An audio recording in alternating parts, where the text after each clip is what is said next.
O SUS. A gente às vezes só pensa nele na hora da vacina ou numa emergência, né? Ou talvez naquela visita do agente de saúde. Mas ele tá em muito mais coisa, sabe? Na água tratada que chega na torneira, no controle da comida que a gente compra, naquele remedinho para pressão que, tipo, garante o dia a dia de tanta gente. Hoje, a gente vai mergulhar numa análise bem recente sobre como está o Sistema Único de Saúde aqui no Brasil. A nossa ideia é entender melhor por que ele é tão importante, quais são os perrengues que ele enfrenta e, assim, o que está em jogo para todos nós. Ok, vamos desempacotar isso. É sempre bom lembrar, né? O salto que foi ter o SUS lá com a Constituição de 88. Antes era tudo muito fragmentado, né? A saúde pública, o SUS veio como um direito social mesmo. Foi uma mudança radical e a escala dele é, nossa, impressionante. Um dos maiores sistemas públicos do mundo. Cobre quase todo mundo com uma rede imensa. São mais de 42 mil postos de saúde, as UBSs, né? 5.500 hospitais conveniados, 34 mil equipes de dentista. É muita coisa. Exato. E a análise que a gente está vendo reforça muito isso. O SUS como essa rede, sabe, super capilar, integrada mesmo, é a espinha dorsal da saúde pública aqui no Brasil. Ele conecta desde o postinho ali do bairro até procedimentos super complexos. E falando em grana, né, o orçamento federal para a saúde até cresceu em números absolutos. Para 2024, a previsão é de 218,5 bilhões. É. Mas a análise mostra um desequilíbrio que chama atenção. Tipo, 36% vão para atenção especializada, sabe? Aquela do especialista, do exame complexo. E só 18% para atenção primária, que é a porta de entrada, o posto de saúde. Isso meio que alimenta aquela crítica da lógica hospitalocêntrica, não é? O que é fascinante aqui, e a análise entra nesse detalhe, é como essa divisão vai meio que na contramão da prevenção. Quer dizer, se prioriza tratar a doença depois que ela já está instalada, né? Ao invés de investir mais onde daria para evitar um monte de problema de saúde.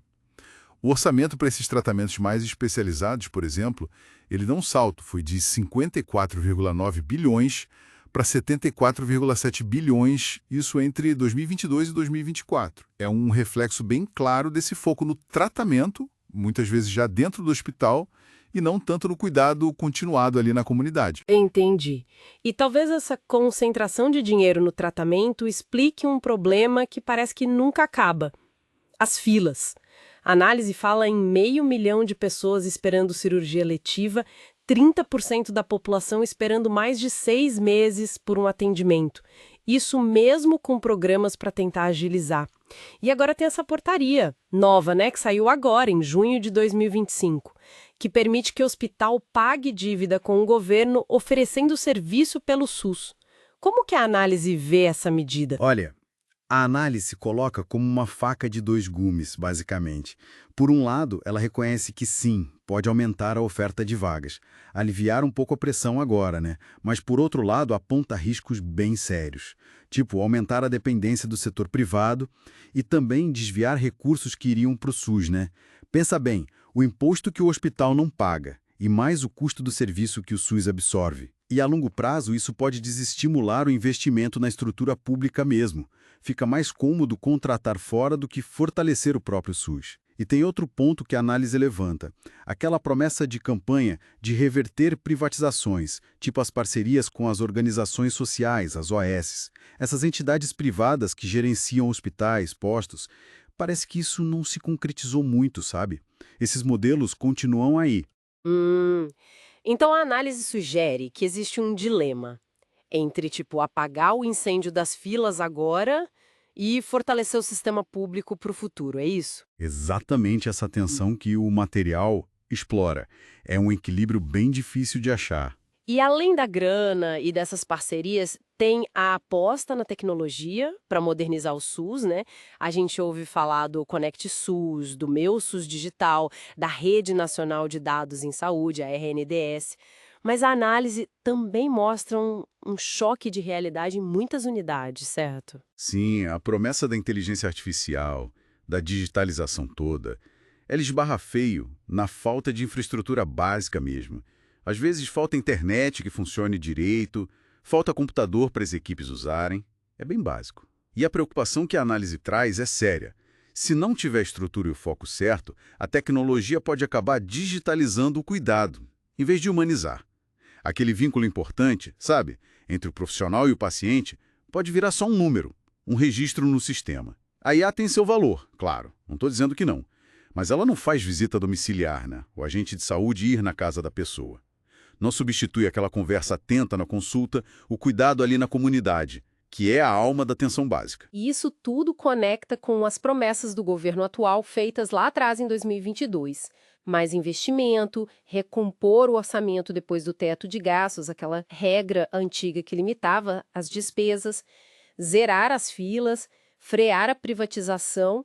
O orçamento até aumentou, a gente viu, mas a análise indica que ainda é pouco, sabe? Frente à demanda que ficou represada e aos cortes anteriores. E um dado que me chamou atenção na análise, o investimento em infraestrutura caiu. Caiu de 17,5 bilhões de 2023 para 12,3 bilhões previstos para 2024. Como a gente entende isso? O que se percebe, segundo a análise, é uma lacuna considerável entre o que foi dito e o que está acontecendo na prática. As filas para cirurgia eletiva, por exemplo, ainda estão na casa de 1,6 milhões de pessoas. Isso segundo dados do próprio Ministério. A questão da privatização continua aí, via OS, via grandes contratos de tecnologia. A análise meio que caracteriza as políticas atuais como um conjunto de iniciativas parciais, muito marketing político e limitações estruturais. Sugere um pragmatismo que talvez peque pela falta de ousadia para fazer reformas mais profundas, sabe? A análise menciona também a influência do Congresso, né, e possíveis problemas de gestão interna do próprio governo. No fim das contas, né, tudo isso bate direto na vida das pessoas. O SUS é aquela rede de segurança que a gente conta quando fica doente. Ter acesso a ele é questão de dignidade mesmo. Sem dúvida alguma. E é fundamental perceber, como a análise sugere também, que aquela narrativa que a gente ouve muito de um SUS ineficiente, muitas vezes acaba servindo aos interesses dos planos de saúde privados, que, aliás, também têm suas filas e custos bem altos, né? Não vamos esquecer. Por isso, defender o SUS, defender os princípios dele, universalidade, equidade, integralidade, e lutar para valorizar a atenção primária, o cuidado que está perto das pessoas, isso é fundamental. Então, para a gente amarrar o que essa análise trouxe, o SUS é essencial, tem um alcance incrível, mas está lidando com desafios que são crônicos. Falta dinheiro na base, na atenção primária, as filas são enormes, tem essa pressão constante para privatizar e a digitalização, que é uma promessa, ainda precisa de mais estrutura e de um foco mais humano para ajudar de verdade. E isso tudo, mesmo com o orçamento geral tendo aumentado. Exato. E fica aqui uma provocação para a gente pensar que a análise inspira. Se a atenção primária e esse cuidado na comunidade são tão cruciais como a gente viu, e se a ação do governo parece ter seus limites, né? Como que a própria comunidade pode se organizar? Que formas de participação, de fortalecimento local poderiam surgir assim, de baixo para cima, sabe?